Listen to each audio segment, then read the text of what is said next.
অনেকদিন আগের কথা, মণিপুর নামক এক গ্রামে রবি নামে এক ব্যক্তি তার স্ত্রী ভারতী দেবী এবং তার ছেলে মোহনকে নিয়ে থাকত। রবি বাবু খুব গরিব ছিলেন, কৃষিকাজ করে সংসার চালাতেন।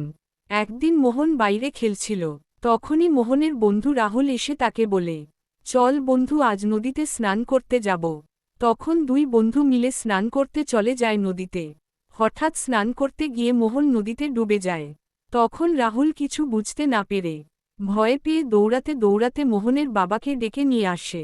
মোহনের বাবা নদীর সামনে এসে কান্না করতে করতে ভগবানকে ডাকছিল এবং বলছিল তার ছেলেকে ফিরিয়ে দিতে।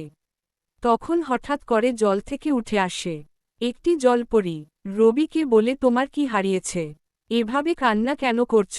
তখন রবি বলে, আমার একটি মাত্রই সন্তান, আমি ছেলেকে খুব কষ্ট করে বড় করছি, ওর কিছু হয়ে গেলে আমি বাঁচতে পারবো না। তখন জলপরী তাকে বলে, আমি তোমার ছেলেকে ফিরিয়ে দিব, কিন্তু তার পরিবর্তে তোমাকে কথা দিতে হবে, এই নদীতে আর গ্রামের কেউ স্নান করতে আসতে পারবে না।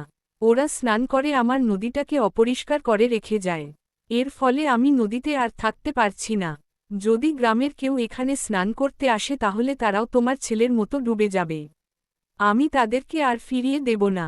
রবি বলে, ঠিক আছে, আমি গ্রামের সবাইকে বলে দেব, নদীতে কেউ স্নান করতে আসবে না। এরপরে জলপরী মোহনকে নদীর নিচ থেকে তুলে নিয়ে আসে এবং তার বাবার কাছে ফিরিয়ে দেয়।